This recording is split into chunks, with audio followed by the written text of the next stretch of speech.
Let me start off by saying that no one here at MegaMedia.org sanctions violence. None of our guests or a host. Violence is never the answer. That being said, if we forget our history, we are doomed to repeat it. The pursuit of freedom is never pretty.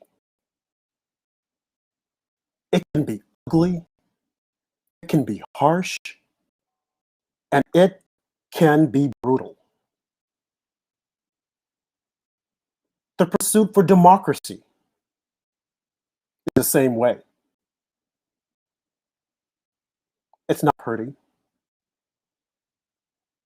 but democracy and freedom, that's what we want. It sustains us, it keeps us, it sets us apart from other countries.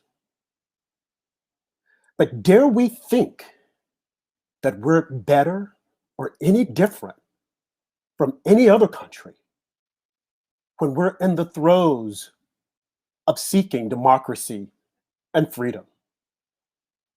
When we stand up and push back and nonviolent civil disobedience. Never dare we think that we're better than anyone out there, be it on the left or the right. Because again, the pursuit of freedom and democracy, it's not pretty. But once we have gotten there, once we have obtained it, it's a constant work to keep it and to sustain it. So all those who are dismissing what's happening today and moving ahead, wanting to blame, I dare say to you, don't forget your history. We didn't get here laughing and talking and walking on a bed of roses. We fought. We lost blood. Brothers against brothers, sisters against sisters. In the end, we got here. It's our Constitution that stands. It's our nation. We dare give it away. Thank you for joining us. Let me know what you think about my opening in our chats. Please share on your social media platform. And with further ado, my host at Small Town Andrew. How's it going, Andrew? Andrew, I can't hear you. It's going great. How about you, Rob? Good, good. BB, Trust God 7733, how's it going? And Heather, how's it going? Going fine, thanks. And at Ray Poetry, how's it going? Everything's good, Rob. Glad to be here. So, what a day. A lot has transpired. A lot didn't transpire. But we will remember this day. What do you say? BB, are you there with us? I am with you. Thank you. Yes, thank you.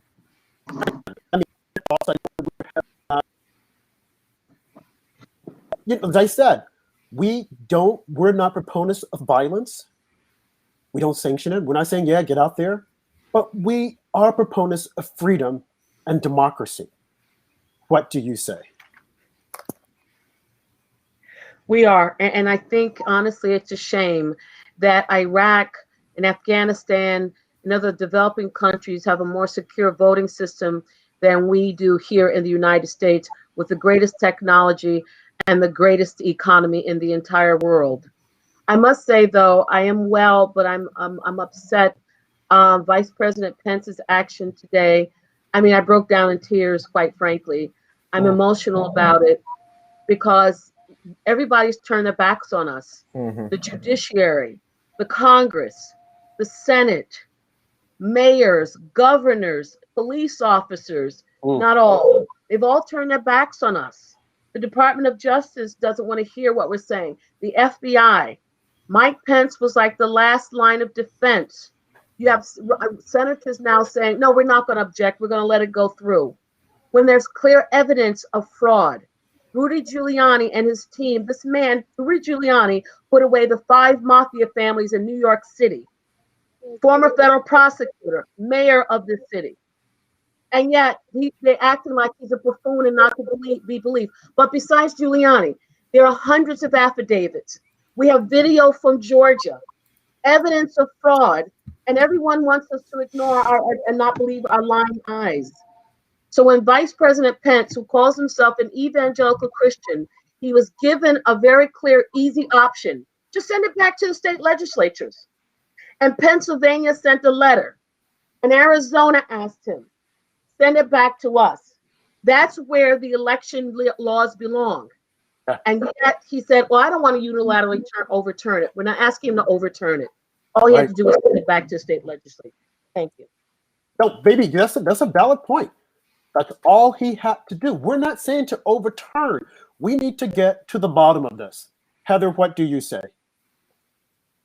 Well, I think that foremost in my mind all day were 2 things. One, I think this country has been through a terrible ordeal from the left, who from day one, before day one of President Trump's presidency, as we all know, refused to respect the outcome of the election. They acted like spoiled brats, and worse, for 4 years, they tried everything violent, legalistic, crooked, mob-like to push this president out, to delegitimize him. I condemned that. I realize that we are in a complicated situation as far as what the truth is regarding the election, but I've been very upset by the violence today. A young woman died. I think our side of the aisle has generally always stood for civility and law and order. We have advocated this in the face of violence, insult, manipulation from the other side. And I think what happened today, I realize it wasn't everyone, that many patriotic citizens went with good intent, but the behavior of some conservatives embarrassed me today very much. And I don't think that I think it was dumb, real dumb, as well as being wrong to become violent. I think that we're already in a situation where we're not being listened to, and we all know that that's a lot of yes, but I don't think that we enhance our credibility by descending to a level of mob behavior that I deplore. So I don't want us making excuses for violence. I think that we heard that all summer long from the other side. It was repulsive. The minute a protest becomes violent, the minute somebody throws something, sets something on fire, attacks a police officer, that minute, as far as I'm concerned, it ceases to be a legitimate protest. It becomes a mob. And I don't want any part of that. And I hate to see conservatives dragged into that. Mm-hmm. And Ray, what do you say? I mean, I think that we've reached a boiling point, beyond a boiling point. And, when you get that many people together in one spot, it's going to happen. We don't really know exactly what happened. It's like the same thing. Everybody's jumping to conclusions. I've seen video of Antifa individuals who've been in Phoenix and other places were in Washington. I've seen a video let me express myself. I've seen video that looked like something was staged. We really don't know, but the bottom line is somebody shot a gun, and that is despicable. Right. But at the same time, the whole summer, it could have been Andy Ngo that died in the summer when they started to attack him, and many other people. True. And it's like none of that existed today. There were a lot of people, just patriotic people, that went to Washington because they were fed up that they felt that their vote means nothing. Right. And that's what led to this. Rob, when you said that there are things that led to today, I agree with you.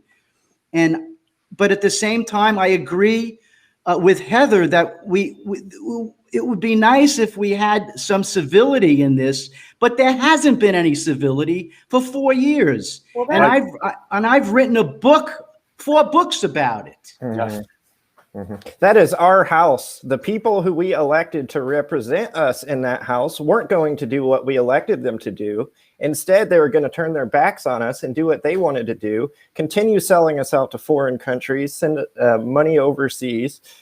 Pence, as Bibi said, was a major disappointment today. McConnell is a disgrace. When you steal an election, that is the most serious thing you can do in a country to the constituents. It is that serious. I obviously do not endorse the people who went inside the House. I kind of wish they did not do that part. But as far as storming the House, I thought that was a great move. It was a great day for America as far as patriots rising up to the fraud and the theft. No, I think you all make valid points as to what you're saying. And there is definitely frustration that I can hear in all of our voices as to what happened. We're not proud of the violence. A young woman was killed. And not only that, before that, this past weekend, Senator Hawley's family was accosted by an angry mob, and the left seemed to just be didn't care anything about it. They barely reported on it. And that is unacceptable. And when you allow things like this to go unanswered, no one questions it, no one wants to know why it happened, and you're just looking at it saying, well, that's what you get for being on the wrong side, that is completely unacceptable. And as Bibi said, no one was asking Mike Pence to overturn an election. We were asking him to fulfill his constitutional duties. As simple as that. That is not too difficult to do. But when it came to the moment of truth, he cowered, unfortunately. Now, some will say that, well, this is what, when Trump came out, he incited the violence, he said this, he said that. No, people were already fed up. It went beyond what the president was saying.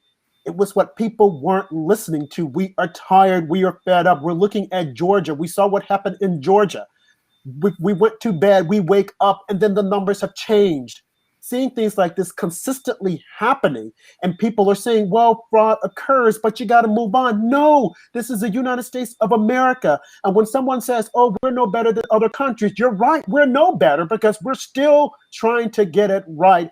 Ever since 1776, we have been trying to get it right. And we make mistakes. But when we make mistakes, we're able to stand up and to correct the mistakes. What do you guys say? Yeah, I think the media is being really disingenuous about what happened today. I mean, we've seen the video of the young lady get shot by the police officer, which is very tragic, and I wish that never happened. I wish people never ended up inside the building. But as Ray mentioned, most of the people are walking around with American flags, just there to peacefully protest. They want to know that their vote is being counted. And yeah, they just feel that we're being mocked as Trump supporters. We're being insulted by the media constantly. We got to fight back some way. And yeah, just as long as we remain peaceful, I think these surging Capitol moves are a good move, but not to go inside the building. You know, I agree a lot with what Heather said, but I do think there is some credibility that Antifa has infiltrated Trump supporters, putting on MAGA hats. People in other cities said that it's happened, maybe in Portland as well. So there's some validity to that. But that doesn't say that some Trump supporters didn't go too far, but they're in the minority. You had 500,000 or maybe 1 million people out there, and we're talking about a handful of Trump supporters who may have gone too far. So I don't want to smear the patriots who went there in earnest. Some of them maybe have taken their last to go there. Some of them have never been to D.C., and they came from all over the country. True. And Mike Pence had the nerve to release that letter before Trump was even finished speaking. Did he tell this to Trump to his face? And he did it out of either cowardice or he doesn't like Trump. And if it's the latter, then he's been lying for 4 years. And he's a good That is lawyer. unacceptable. Everyone is turned out. We are the greatest country in the world, and all they do is use us as an ATM. We're paying bills in other countries, and we have Americans who are being kicked out of their apartments, kicked out of their homes because they haven't worked since March. They treat us like peasants. That's why the Capitol was stormed by some Trump supporters. Emotions ran high, particularly after Mike Pence released that letter. Right after he released that letter, emotions went off the cliff. Thank you. Yeah, no, that is a very valid point. That is an extremely valid point as to what we have encountered and what we've been going through. And it's unacceptable. Like you said, baby, we've been treated like peasants. We're like the ATM for the entire world. Mitch McConnell, shame on you, because your actions more than likely caused us Florida. Now, a lot of people want to blame Trump. Well, Trump this and Trump that. Now, beside the point that, I mean, maybe Loeffler they weren't the best candidates. Let's just be honest here, okay? They weren't the best candidates, okay? But You're right. had Mitch McConnell, I mean, we've got to be concerned about the deficit. But if you're going to give money to all these other, I mean, this was just completely messed up entirely. You're going to give money to all these other countries. Once the president said, okay, let's give them this, you should have just said, I'm going to jump on that and I'm going to do it. Now, you don't even control that chairmanship anymore. It's Chuck Schumer. What do you have to say now? Now, a lot of the media, they're writing Trump's obituary. They're saying, oh, well, you know, people are going to leave high and dry. They're going to walk away. Walk away to what? What are they going to walk away to? Mitch McConnell, Ben Sasse, Mitt Romney, Lindsey Graham? Who else is going to stand up? None of those guys are there worth standing up for. Well, I'm not leaving the president. I'm going to be right by his side. And no, I'm not a fool, because in my opinion, he's one of the greatest presidents we have ever had. You look at what he did for the economy. And then someone said, oh, well, these third world countries, they're laughing at us and they're this. Well, they can laugh all they want to. The only reason why they're laughing is because they know that, hey, now we're going to be able to get more money from them. And Pakistan is probably thinking, yeah, let's tell them we want gender studies and they'll send us more money. Are you serious? Do you actually think they're going to do gender studies in Pakistan? I mean, come on. Are you that dumb? They're going to use that money. They're going to probably give it to some terrorist organization with money laundering. But let's do Lindsey Graham. Well, you know, the women there, they can't ride a car. They can't drive a car, and, you know, they can't have a bank account, and they're not my problem. Now, I don't want to sound selfish or not without passion, but that's not my problem. They have got to, now listen to this, fight for their own democracy. And you know what? If they go in and start fighting for their democracy and storm their capital, the United States would be right behind them. That's what you do. That's what you call democracy. Remember the Arab Spring? Or what the Obama administration was saying when all these Arab countries, they were rising up, so they thought, and they were saying, hey, we're tired of all this. We're not going to take it anymore. And everyone was saying, oh, yes, it's the Arab Spring, and they're overthrowing the government.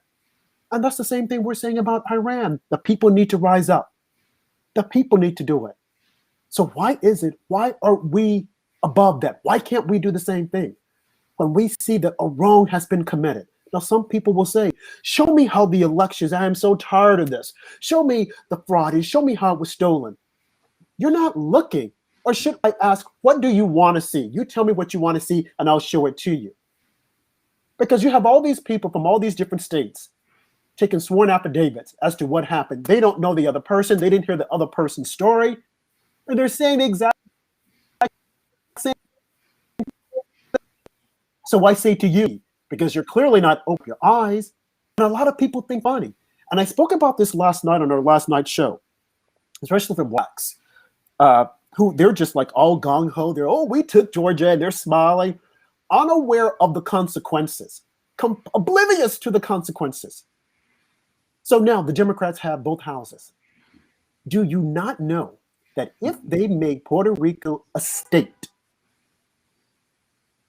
a Hispanic country, Latina country, if they make it a state and they give amnesty to all the illegal aliens and the dreamers that are here now, the blacks will become inconsequential. They could care nothing about them. They don't care about the votes. They won't try to get you to vote. They don't care what you want. As far as your reparations, you can forget about it. You can long since forget about that.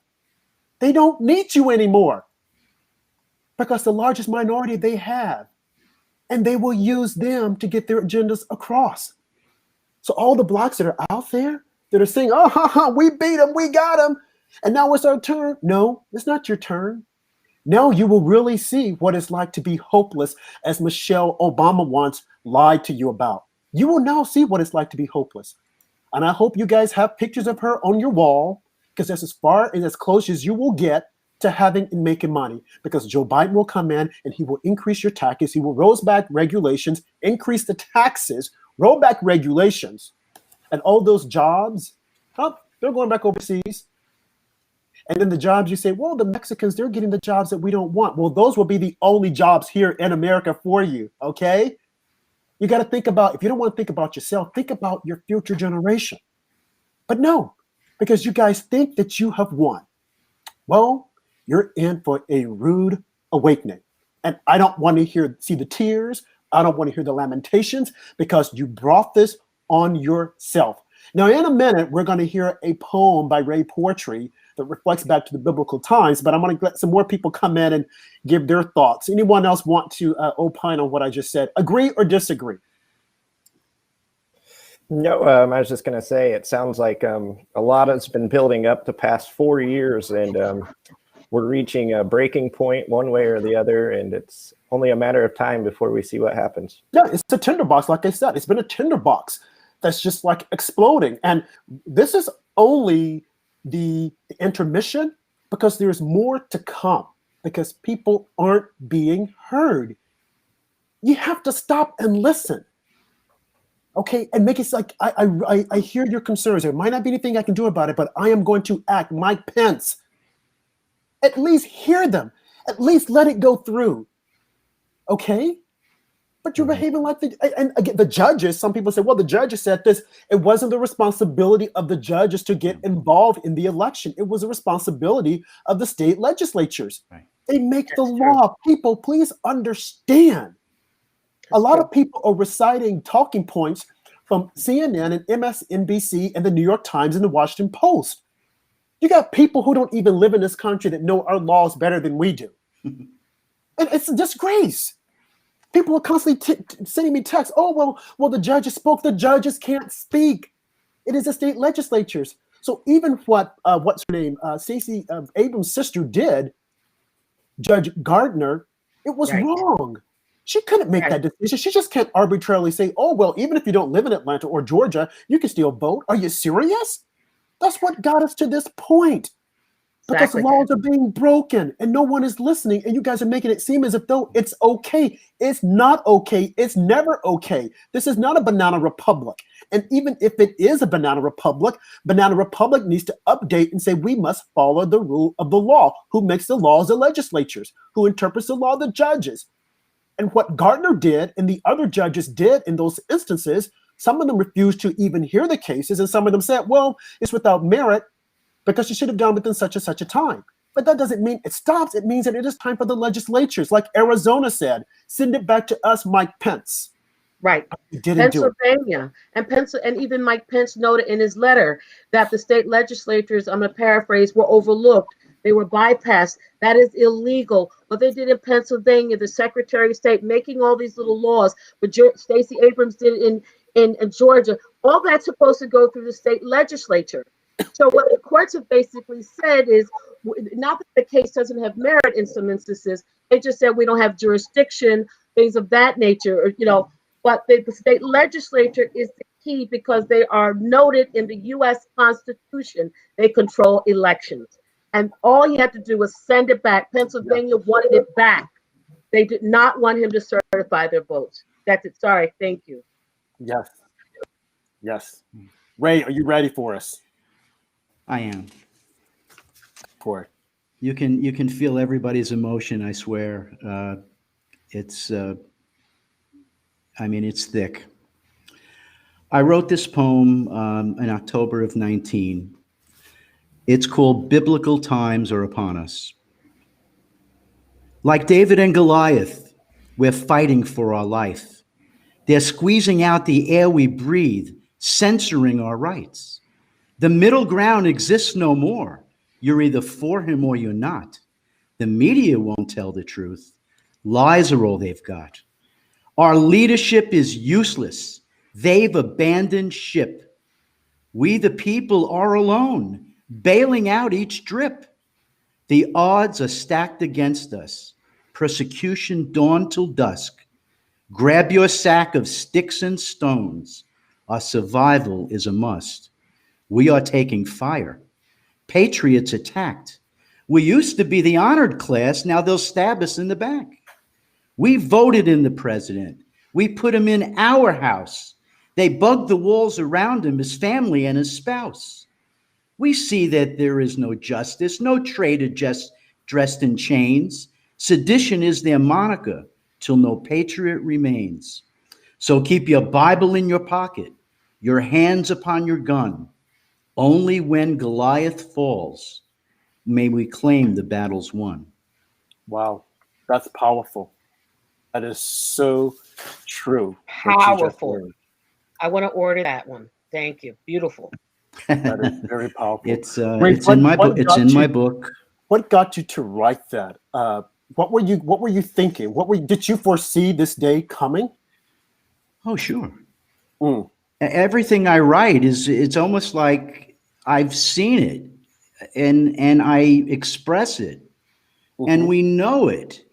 I mean, we know that it's us and Trump, period. Right. Today was just an exclamation point with Mike Pence. I think we are all like sick to our stomach because he kind of like, was Mr., religion. He was Mr. Love God, pro this and that. But when it came right down to it, from the moment that mattered, right? The moment that really mattered. Today, as you said, it's a day that will, this will live in infamy. This was bad. The death was bad. Everything that happened today and will continue to happen. I mean, basically, it's over as far as I'm concerned. Wow. We might as well chalk it up. But the thing about it is there's still 75, 80 million people, and I hope I can say this, that are pissed off. And that's not going away. That's not going away. What we saw today is a glimpse of what it's going to be like for the Biden administration.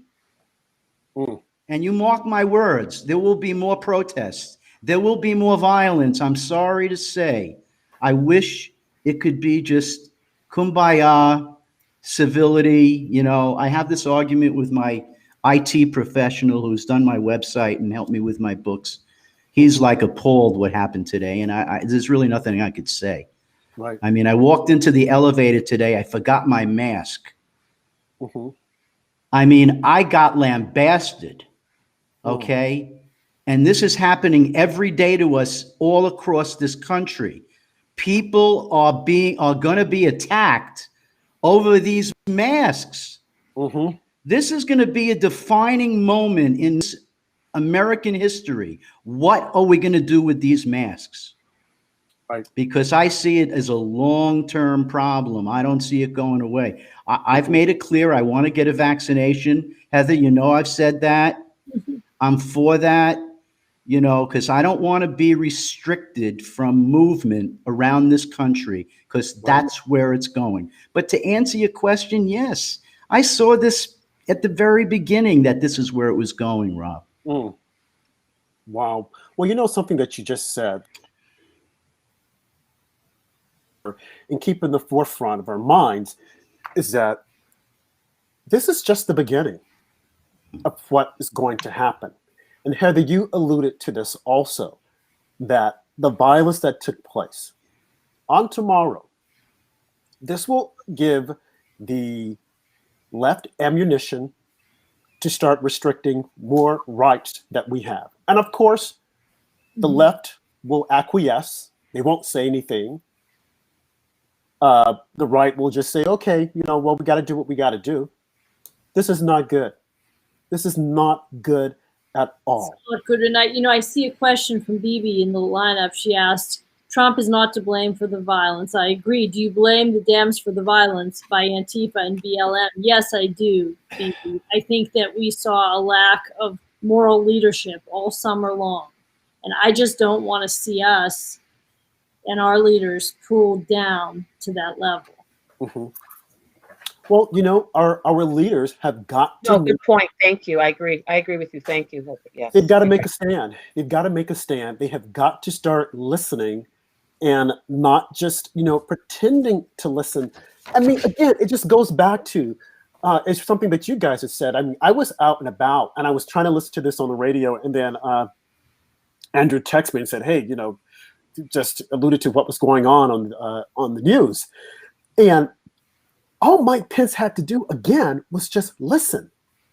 No one was asking him to do something illegal. And some of the legal experts are saying that his understanding of the Constitution is completely off, which has been the case for the past 4 years. People trying to interpret the Constitution the way they see it, as opposed to the way it's supposed to be seen. So it makes you wonder, was he looking at, okay, my time will be over with soon, and I've got to make nice, I've got to play nice, I've got to do this. No, the president could have done the same thing. He could have just rolled over and said, okay, you know, I gave him my best shot, and I'm just move on. That's not who he is. I don't know who can fill those shoes. Mm-hmm. The media is going to try. This gives them the perfect ammunition to say, we're not going to cover him anymore. We're going to silence him. They tried for the past 4 years and he got 12 million more votes than he did the first time. Who gives a damn what the media, the fake news media, Democrats, rhinos, who gives a damn what they think? Not me.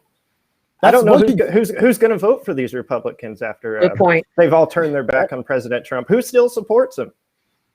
Exactly. Crazy. That's my point. Who can fill those shoes? Who's out there? Rob, may I just interject for a moment here? Sure, go ahead. And Heather, that comment wasn't directed at you. It's someone on the timeline who said Trump's about Trump and violence. So just want to be clear about that. But Rob, you said something very important. Very important. A lot of what you said tonight is very important. All Mike Pence had to do was listen. All he had to do was say, I hear you. Mm-hmm. If he felt uncomfortable or he felt that it was unconstitutional, you know, maybe say that. Talk to the president. Talk to us. Yes. But Giuliani, who was a former federal prosecutor, and John Eastman, he's a constitutional lawyer working for the president, would not have advised him to do anything unconstitutional. These guys are legal experts, Jenna Ellis. So if Pence doesn't trust Giuliani and Jenna Ellis and the others, that troubles me. They would not have advised him to do anything that was illegal, immoral, or unconstitutional. Mm-hmm. All that he had to do was send it back to the respective state legislatures. That's it, not overturning anything. And I really got upset about that because he did it while Trump was speaking. And I'll end it with this. This reminded me of Doug Ducey, Arizona Governor Doug Ducey. While people were testifying about the fraud, before they finished testifying when Giuliani was presenting these witnesses, Doug Ducey certified the fraudulent election in Arizona, regardless of the fact that people were providing affidavits testifying before the state legislature. That's arrogant, and it's a tin ear. There's no respect for us, and that's why we're so emotional. Thank you. No, that's a good point. Now, I just saw someone else just say, I saw something that come over the news wire, that the Dems are saying we should invoke the 25th Amendment. Yeah. Again, this shows you that they're tone deaf. They're not listening. They're not paying attention. Do you think that people are going to sit and do absolutely nothing? That would be the explosion of the tinderbox. You got 2 weeks. You're going to cheat and steal the election. Why not just let it play out? Why would you want to light a fire to this bomb? What is there to prove? The president will be gone. You will go after him when he's a private citizen. But maybe what they want to happen is they just want to they want to bury him. Yeah. They want him underground 6 feet. What they've done to him is just not enough. They want more, and it's pitiful. He may have 2 weeks left in his administration, and they want to use the 25th Amendment. First of all, the president. Come on. Exactly. I mean, come on. It shows you that it's more than just about him leaving. They want to bury him. They want to destroy every part of him because they know that history, real history, will say that he was a great president. He was bombastic. Yes. He was loud. Here's the kicker. He may not go away. That's true. And that's why Barack Obama didn't go away, did he? And that's the reason why they want him to go away. That's why they're trying their best to make him go away. He's not going to go quietly. That's not his MO. Yeah. I'm not saying I necessarily agree with it. I sometimes I feel he should just go right out into the sunset and let the country go its direction, whichever is going to go. Either way, I'll write about it. Oh, great. Okay, but I don't think he's going away. And he shouldn't. He'll leave Washington for sure. He'll live in Florida. He'll be close to me. Maybe I'll meet him someday. I did send him my books, and he has sent me a thank you note. Oh, nice. Oh, yeah. And you know, I'll tell you one thing that really, really gets in my craw, and it probably disturbs all of us, especially patriots, is how they've treated Melania. Oh, yeah. Absolutely. Over 4 years. And if you'll allow me, at some point tonight, I have a poem I wrote. Do you have it on hand right now? I do. Okay, let's go for it. Would you like to go for it? Okay. Absolutely. Absolutely. It's the perfect Because moment. that's been a disgrace.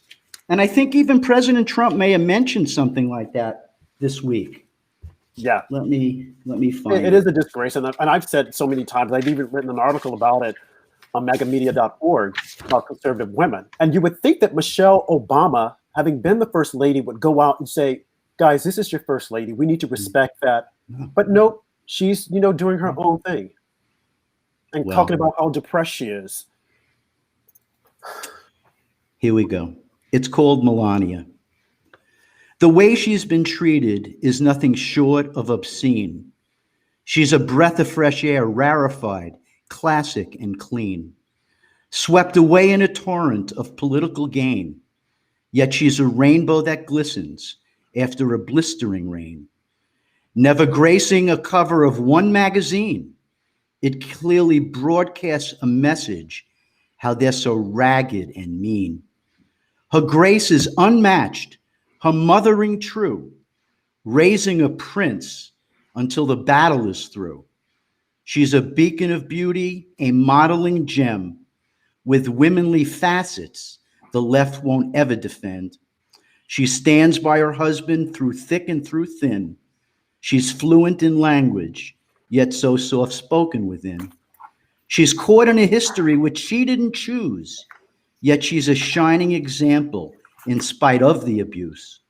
God bless our First Lady. Godspeed as you go. Millions adore you, Melania. We just thought you should know. Beautiful. That was wonderful. That was Wow, beautiful. And we have Ray's site, how you can get his book, raywaypoetryworld.com. If you would like to order, I have my own copy, and it is beautiful poetry. So I would definitely recommend it. But it's really unfortunate that she does not get the props that she deserves, and it's really sad. Now, one thing I wanted to point out to you guys. I'm sorry, Andrew, saying something? Oh, I was just going to say, America loves our First Lady. Ray is absolutely correct. And something I wanted to point out real quick is Twitter has actually put out a notification about President Trump. They are threatening to suspend his account, which would just add some fuel to the fire, if you ask me. Twitter Safety tweeted, as a result of the unprecedented and ongoing violent situation in Washington, D.C., we've required the removal of 3 Donald Trump tweets that were posted earlier today. And as anyone who's been to President Trump's account can see that they went ahead and removed the tweets. So apparently they're trying to censor anything the president tries to say and shut down his voice. Well, I find that interesting because they want to shut down his voice and censor anything that he has to say. But if they will allow terrorists to go on, threaten people, tell lies, talk about, getting rid of Israel, and they do nothing about it. No, just what kind of sense does that make? This is America. They are behaving like publishing companies, and we should immediately revoke section, what is it, 213? 230. 230, because they should not be protected. They hide behind it. If they have that much time on their hands to watch the president's tweets and everything else, and Facebook has done the same thing. They've suspended him from Facebook. I don't get it. Seriously, I just don't get it. These guys are behaving like publishing companies. They are another arm of the Democrats, helping them to cheat with elections. And if people don't get it, they don't want to get it. They don't want to see it because they think that it's okay. And it is okay until it starts to affect them. And I must say, I was thinking about this last night. I'm like, maybe this is the best. I mean, I don't like where the country's going to be headed, but I'm like, maybe this will get people to wake the heck up when they see what's really going to happen. Bernie Sanders, head of the budget committee, he doesn't have the background for that. Are you serious? Bernie Sanders? So I guess he should have stayed in. He could have become president. A socialist. This is so scary. It's not even funny. But people think. They're small groups. They're completely unaware of what's about to hit them. Now, granted, Warnock, he's only in office for 2 years, but 2 years he can do a lot of damage. A man who mistreated his wife, who was tried to obstruct justice during a day camp, they put him in. And then Ossoff, I find it interesting that they went ahead and announced that he was a winner after this whole turmoil at the White House. Oh, he's a winner now. Like, we're going to show them he's a winner. And what exactly has he done? Not a damn thing. But now he's gone to the White House. He and his China connections. And they're going to rule the day. They're going to tell us how we should behave and what we should do and what we shouldn't do. This is a very sad day. Yes. Not sad about what happened at the White House. That's unfortunate. But the fact that the Democrats were able to take control of both houses and the presidency. This is a very sad day because we're in for a rude awakening. And when things don't go the way they say it should go, who are they going to blame? Oh, President Trump. President Trump. He did this, he did that. And there's a lot of emotions here tonight. We don't condone violence.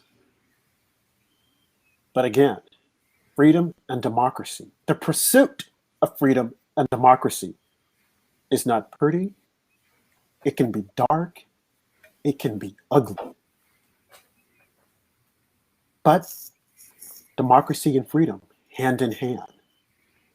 What do you all think about the future of the Republican Party? Well, as I was saying, who's going to lead? Who's going to be the leader?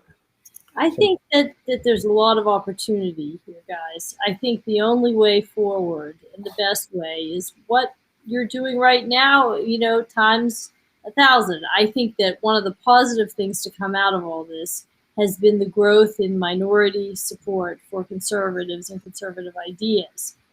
I think we have the future to look toward. I think, one area where I do see things a little differently than you guys, and I don't know whether it's because I've spent, of course, Rob, you're a New Yorker too. So, I mean, I don't have a hard time believing that, I'm not saying there wasn't fraud, possibly massive systemic fraud, and I don't know that we're ever going to know. But I don't have a hard time believing a ton of people voted for Biden, not because they love Biden, but because they've gotten such a brainwashing. I mean, if you spend any time at a university, in a city, I mean, you know what you hear from person after group. I mean, just the knee-jerk hatred of Trump that was inculcated. So to me, a lot of this is, let's just put it this way, it's not inconceivable to me. And that a lot of people, that the masses fought this. And so I sometimes feel like we're a little bit, I don't want you guys to take this the wrong way, because I don't mean that, I only mean the comparison in a narrow sense, not in terms of intellect, ideas, integrity, but only in the sense of our shock. We're a little bit like the left was 4 years ago, like we can't believe this is possible. But I think the reason it is possible is, in addition to possibly massive fraud, a lot of people think very differently. And I happen to believe it's because they've been misled and misinformed and riled up by propaganda and inculcated in an educational system that has thrown out the great values of this country: equality under the law, human dignity, character. The content of our character has been thrown out in favor of moral relativism. So are we so surprised when masses and masses and masses of, forgive me, dumb kids and tons of other people, vote in a knee-jerk, for what they're told is the future and a higher way of thinking, and they're not being educated to be rigorous thinkers. They're not exposed to the other arguments. So I think our job as conservatives is to speak to them, is to continue the work of broadening our coalition. And I think that to be the party of law and order, of pragmatism, of growth and dignity and self development in terms of, whether we're talking about job opportunities, personal development, safe, peaceful cities, community, all of these things. We need to champion these positive things that President Trump did, and I don't think that negativity, violence, in any way like that is the answer. Not just because it's unethical. I don't think it's compelling, and I think that there are people out there who will listen if we keep if we keep it. And yeah, the next 4 years, I mean, a lot of people are gonna have some buyer's remorse. I think. Listen, I mean. They keep up, they keep going with it, whether it's defund the police or, the most important thing about everybody is the color of their skin and, all these crazy ideas. I mean, how much longer can the average person who has any pragmatism at all actually embrace this insanity? I mean, I think there will be an opportunity for us to, make a big comeback in 4 years. Well, no, I think that you have a valid point. Go ahead, Andrew. I was just going to say respectfully to Heather, I think a problem for a lot of people, like myself included, is before President Trump, we were not hardcore Republicans. I mean, I voted for Mitt Romney. I preferred him over Barack Obama at the time, but I really wasn't that into politics. And President Trump has just gotten a whole generation of people into Republican politics. And a lot of us can't relate with all these other Republicans that we see out here. Who are passing all this foreign aid, turning their backs on President Trump after President Trump supported them and helped get them elected. I just feel like it's going to be a problem for the Republican Party because a lot of people feel like they can't relate to these politicians and they're not fighting for our best interest. That's a good point. I think, I'm sorry, Andrew, I think, yes, Rob, it's a great point. Because with other Republicans like Mitt Romney, and I told the Republican line because the Democrats were just too far out. But these other Republicans are country club Republicans. They have, nice shoes, $1,000 suit on. They want to appeal to the donor class. And so that's why over the years, the Republican Party has been associated with the wealthy, where Trump, he reversed that. The billionaire from New York City reversed that. The Republican Party, for the first time in my lifetime, became and was identified as the party for the working class because he fought for us.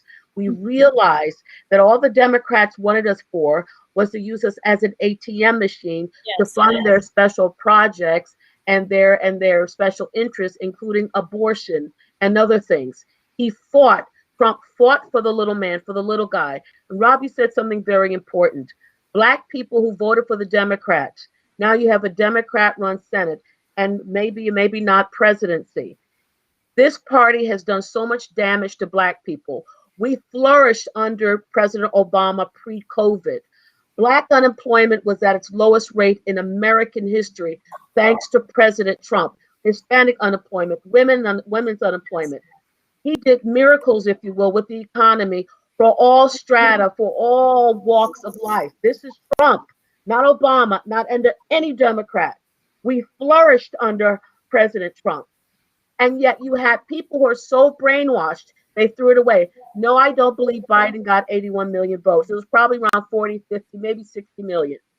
But the fact that 60 million people would vote for him, people in Pennsylvania, when he said during the last debate, we're going to transition away from the petroleum or oil industry, that is going to kill jobs in Pennsylvania, Yes. Oklahoma, and Texas. So they voted for their own economic demise. They are now going to have to live with the consequences. We That will is a get valid point. Well we will said. get our country back. But you're absolutely right. Thank you. No, that's well said, baby. You're right on the money. That how could they vote for him after he said that he was going to end the coal industry? And just going back to what Heather was saying also, as far as, you know, the believability as to the people that voted for him. I mean, one thing that you said, or a couple of things that's correct, is spot on, is that, yeah, people have been brainwashed. And you can see it in the schools and with the media suppressing information. I mean, they suppressed it in Georgia. Not only in Georgia, again, for people to keep asking or keep saying, show me the proof that the election was stolen. Show me this, show me that.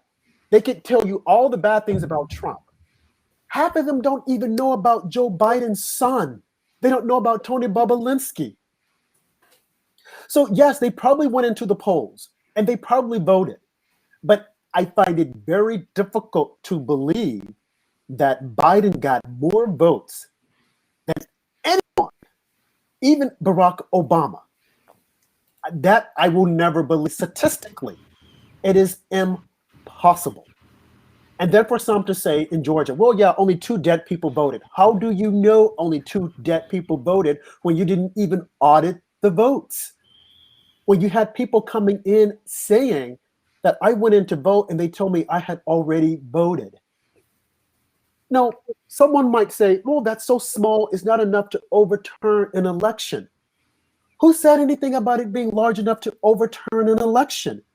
The Democrats and the media. What we're saying is that what happened wasn't right and it was fraud.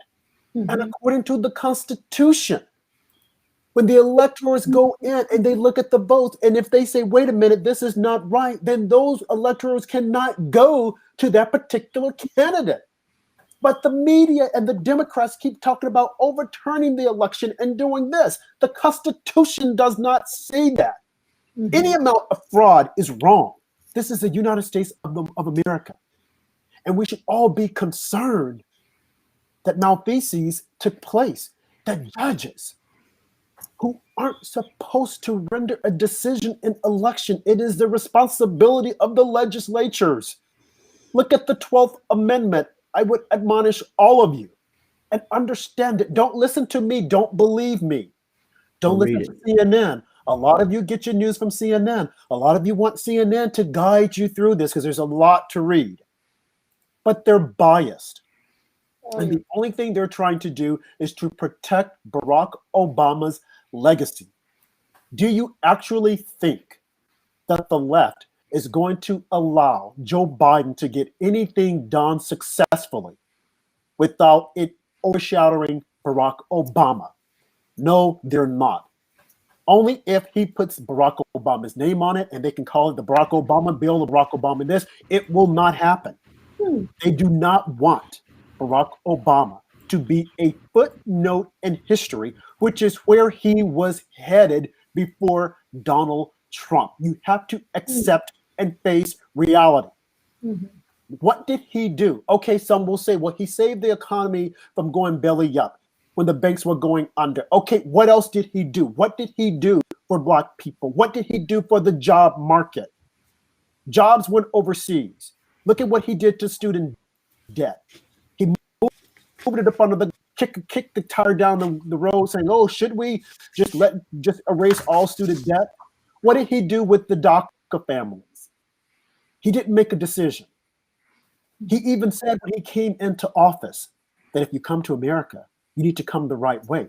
But once they did the calculations and they realized that the Black population was still at 12%, but the Hispanic population, they had become the largest minority. Yes. That's where the votes lie. Yes. They went back and they said, wait, Let's let them come over here. We don't care. Let them come. Mm-hmm. And what are Black people saying? As they always say, yeah, that's right. Let them come, let them come, let them come. Not realizing that they're giving away their seat at the dinner table, walking away from their seat at the dinner table because they're so transfixed on everyone else but themselves. And they seem to be okay with it.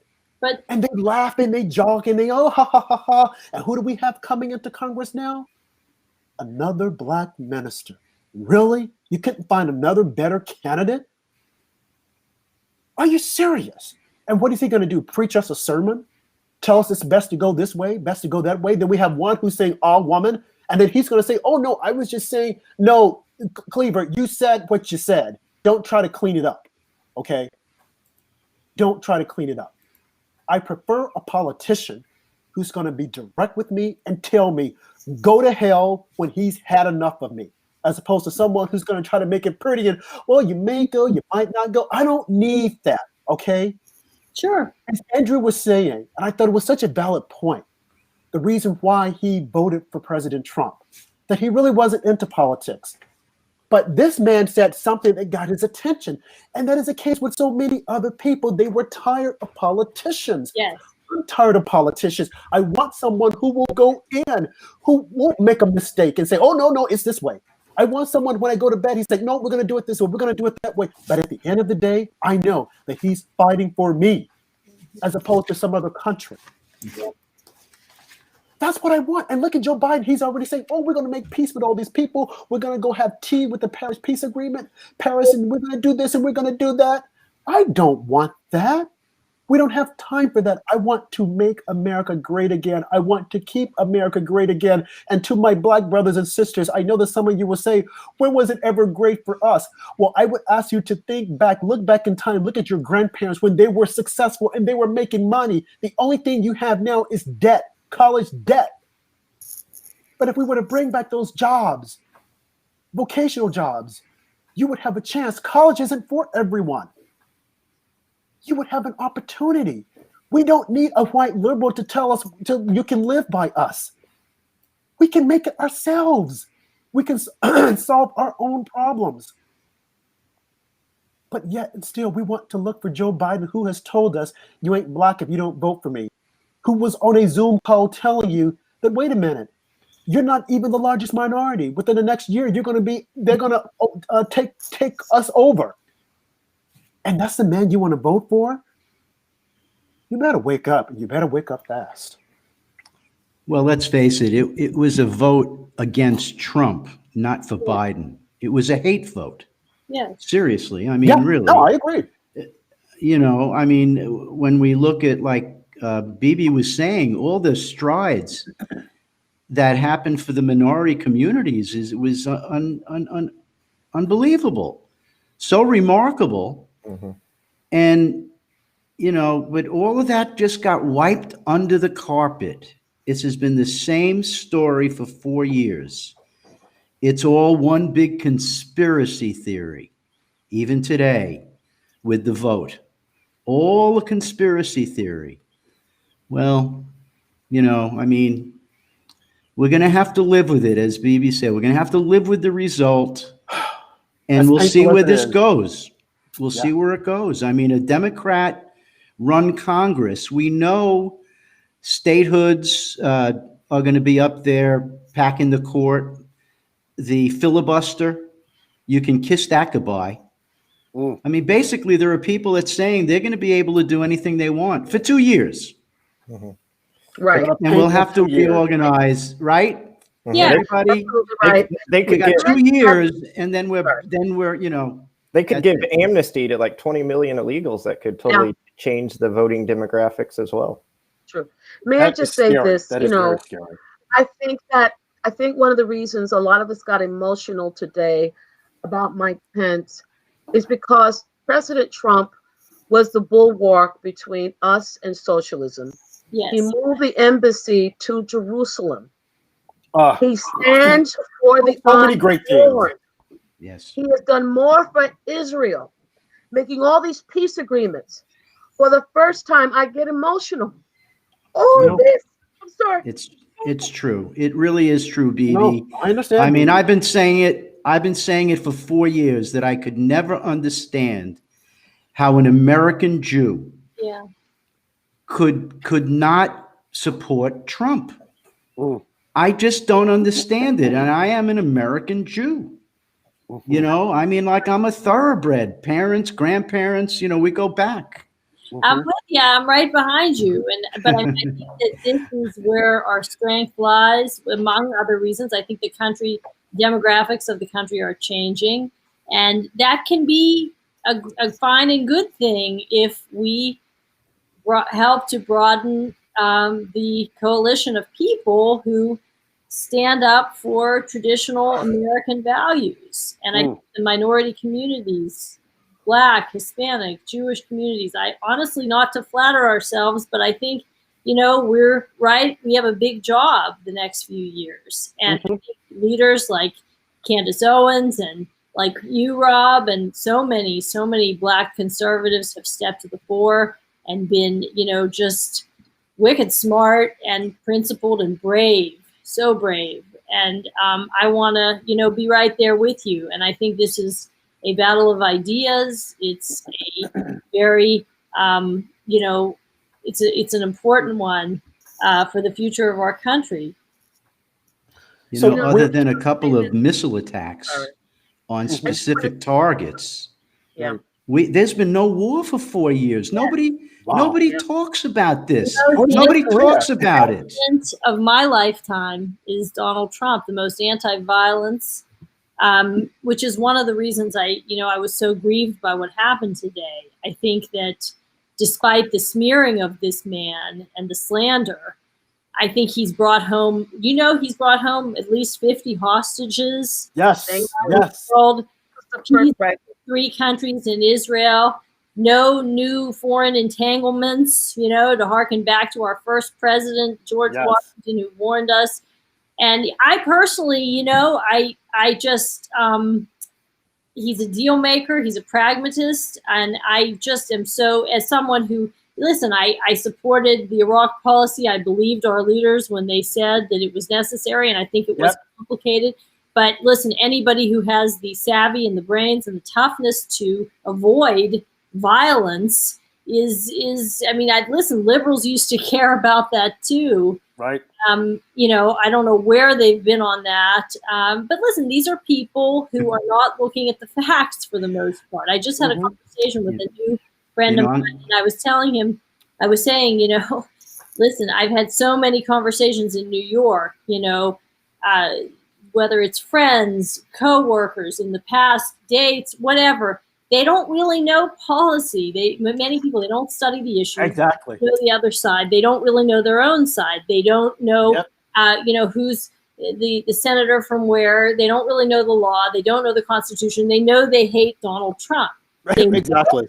That's what they're passionate about. That's what brought them out. And it's what united them, sadly. But you know what? It's really no philosophy that can be sustained. And it's not going to carry us into the future. It's not going to be the future. I think the future is bringing new people, you know, into a bigger tent of pragmatic conservatism, you know, and vision values. No, I agree with what you're saying, but I want to point this out. What Donald Trump did, he expanded the thought and the idea of freedom to Hong Kong, to people in North Korea.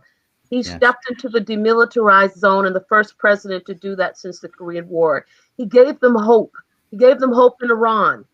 He stood up against China, the Chinese Communist Party.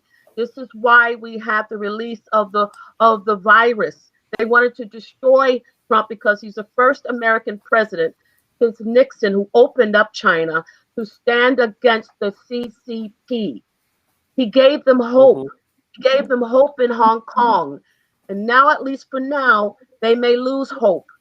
He stood against the Chinese. So it's bigger than us. I think he was loved. I think he was loved all over the world. Yeah. But nobody's talking about it. Yeah. Right. Thank you. I just want to say that.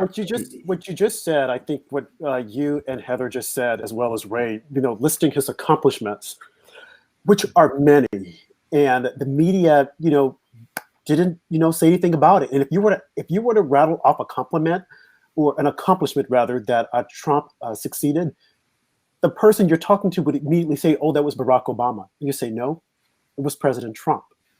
They refused to give him the credit because they suppressed all the information along with big tech. And big tech is doing it right now. Why would they? This is what I don't get. Let's think about this. Why are you suppressing what the president is putting on Twitter if liberals don't like him and they're not going to listen to him? Why would you suppress it? They're fixated on this man. And now, well, we want to impeach him. We want to kick him out of. Hold on, the electoral certification resumes after Capitol breach. Oh, okay. Now we want to get him out of office. Okay. Maybe he should just say, "I'm going to resign." Give it to Mike Pence. Mike Pence can, issue a pardon because they're going to go after him, unfortunately. And I hate that. I hate to even say it, but they're not done. They want to ruin him, as Ray said. They want to just completely they want to bury him, put the nail in the coffin, let Joe come in, because Joe is going to have all kinds of missteps. He's going to just screw things up royally. And they want to make it so that, well, we don't have him in the way, so no one can remind us of the successes or the accomplishments. North Korea, no war, no, not even we didn't even say, "Oh, we're going to go to war tomorrow night." And everyone was saying what's going to happen. Everyone was saying the stock market was going to tank. The stock market is still going up. Now they'll say, "Oh, this is Joe Biden." No, it's not Joe Biden. When Joe Biden comes in, the stock market is going to go down because he's going to put on all of these laborious regulations. Baby, you were getting emotional earlier, and I felt it. I really did. Because like you said, he has done so much. No, he's not this perfect cookie cutter, Wall Street executive with the suit on and walking out. He doesn't speak eloquently, but he says it like he means it. And that's what I like about him. I like that. The fire in the belly. I would get up. I was like, wow, this man. He's just like bam, bam, bam. So Andrew, when you said what you liked about him, I mean, that was powerful. Because I'm sure a lot of other people feel the same way. Go ahead, Andrew. Yeah, I just want to say I've been super proud of President Trump ever since the election and how he's handled the steal. He's continued to fight for not just himself, but each and every one of us, the 75 million Americans that voted for him and got robbed in this fraudulent election. I love that President Trump's not going to concede, and he shouldn't, because the fraud is clear. I mean, we have it on video, the Georgia ballot dumps in the briefcases, the statistical anomalies that are impossible, 40,000 votes in Nevada from people who don't even live in the state. The evidence just piles up. So I love that President Trump is not going to concede. And watching the Patriots' passion today and the love for our country was inspiring. God bless them all. Yeah, and he shouldn't concede. Stacey Abrams is yet to concede. There are many others who are yet to concede. So why should he concede? Why do they want him to concede so? I don't get it. It's not as if they're going to treat him any better. I mean, the media is horrible when they refer to the president. They're horrible. And it's unbelievable. And they were saying, "Oh, the president should come out and he should denounce this and denounce that." He waited until it was the appropriate time, once he had all the facts, and then he came out. Had he gone out any sooner, they would have attacked him, and they wouldn't have covered it anyway. So what did he do? First, they say, "We want him to come out." So he makes a tape. He puts it on Facebook. He puts it on Twitter. And what do? "Oh, we're going to take it down." But you guys just said you wanted him to make a tape. And then these little disclaimers that they're putting there, well, according to this, he won the election. According to fact checkers, who are the fact checkers? 5-year-olds? Someone who's just graduated from college? As if they have a lot of knowledge about the world? Are you serious? This is a disgrace. It is a disgrace. Fact checkers. Yeah, right. Give me a break. Are you serious? No, what do you guys think about, just moving on here, just look at my notes here, Mitch McConnell. We covered him slightly, but wait, before I get to Mitch McConnell, everyone was saying that it was a coup, that the president and his coup. CNN had it in their Kytron that the president was giving a coup. How can the president give a coup and he's already the president? It's like, are you serious? It's stupid. CNN is stupid. He's going to overthrow himself. Right. I didn't understand that. I tended to see Mike Pence's position as a coup attempt. That's how I saw it today. I didn't. I really saw that they were lining up to get him out and get him out fast. And then the 25th Amendment came up. You know, we look at Pence as a betrayer, honestly. Wow. And I saw that move as, you know, that to me, that was the coup. Because he was not going to pursue looking at sending this back to the legislature, that this was going to be a done deal. Done. Kill him now. And, you know, I mean, that's how I saw it anyway. Interesting. How did you guys see it?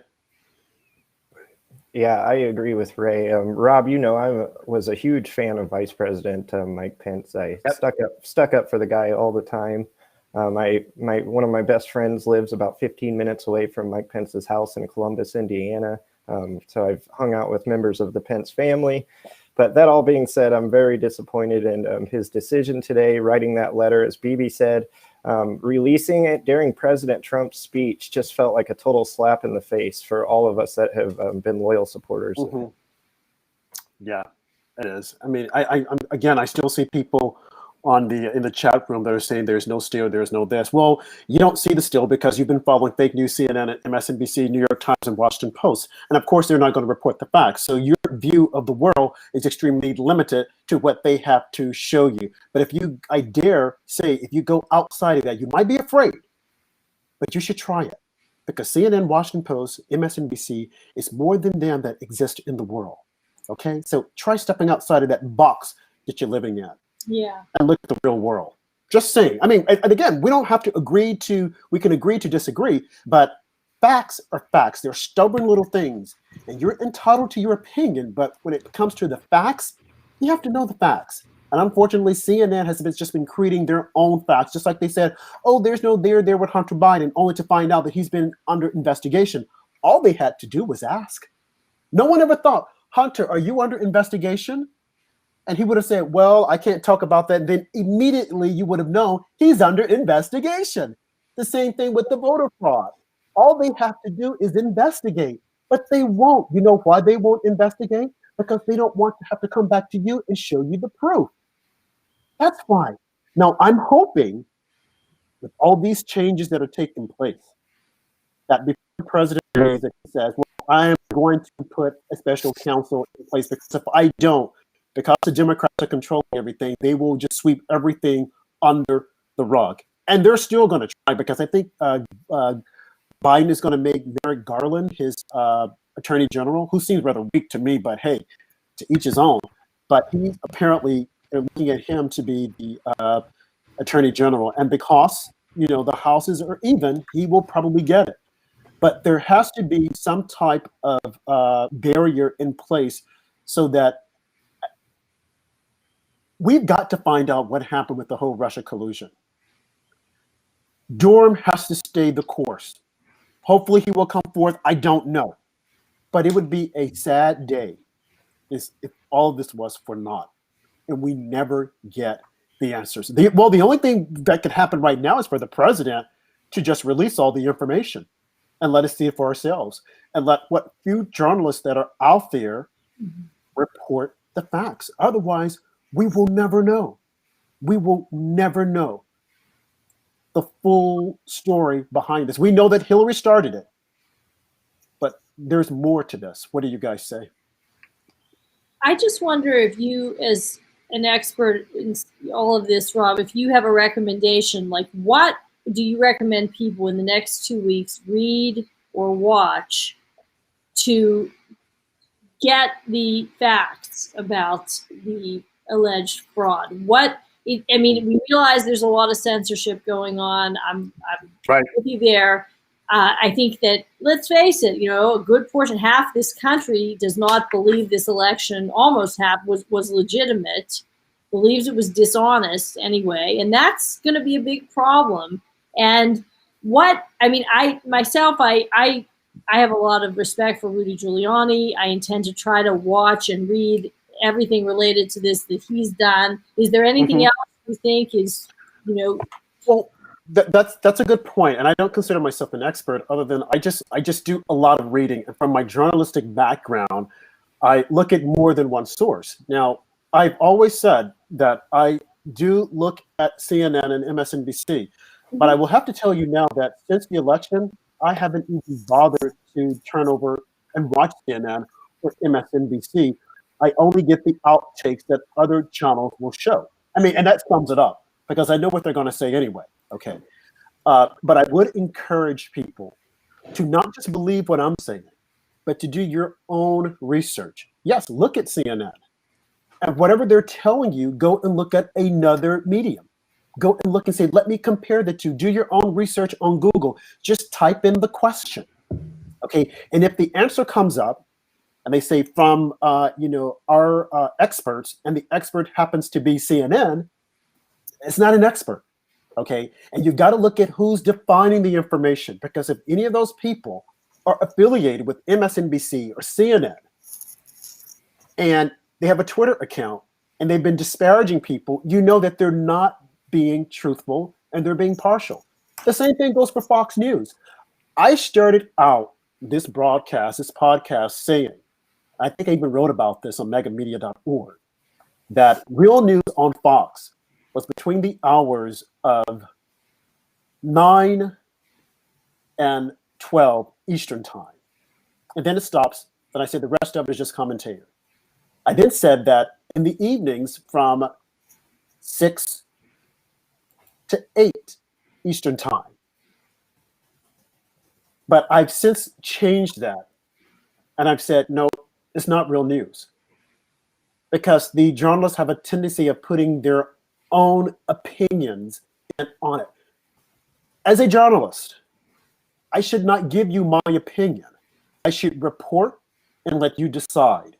The moment I start giving you my opinions, I should say, this is my opinion, based upon what I have seen and read and heard.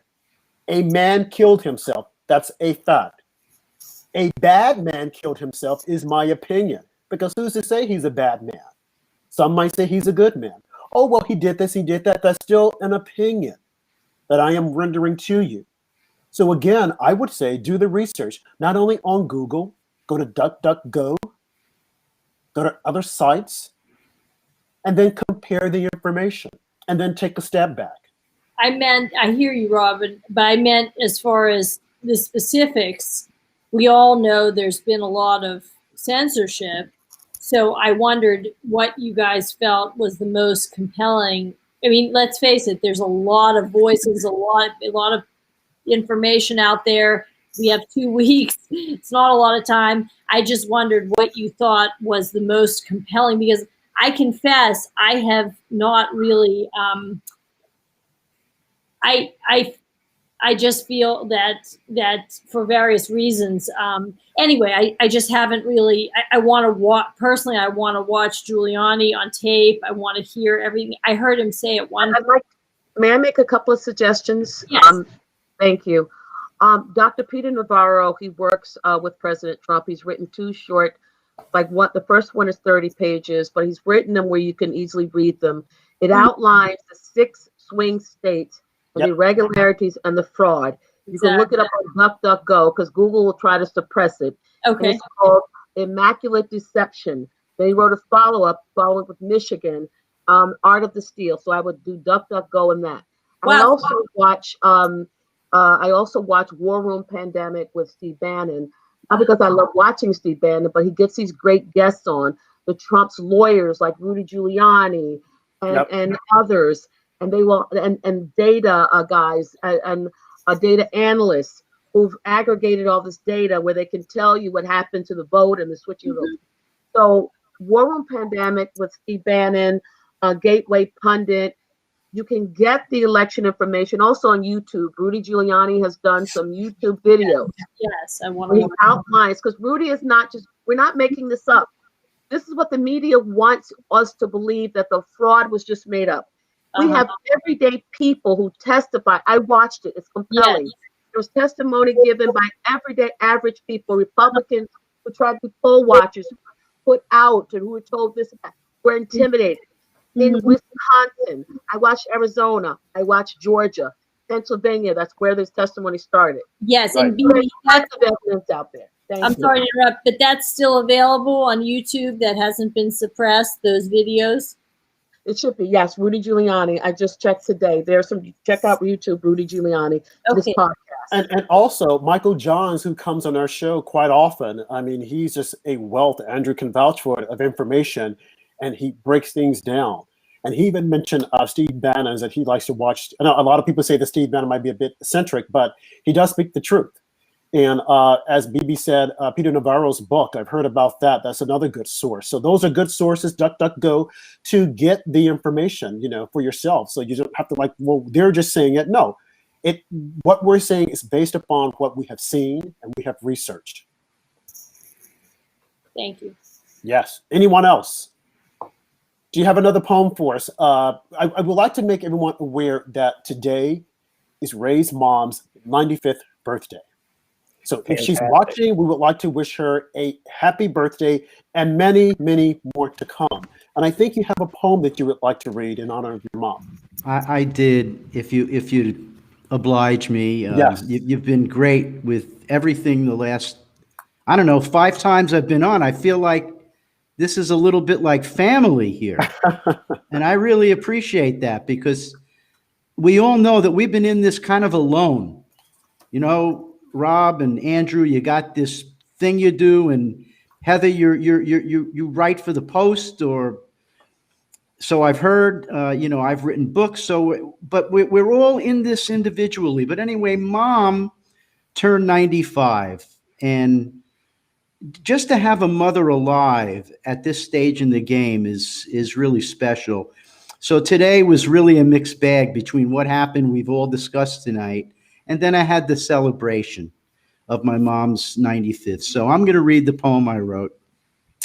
It's called To Mother on Her Birthday. I could have bought a card. I could have paid the price. But when I saw what Hallmark charged, it caused me to think twice. I didn't grab some paper or needed ink inside a pen. While I'm not a store-bought version, it's good to thumb write now and then. I know it's not as fancy, it's only black and white. I never learned to squiggle, but your poet's son can write.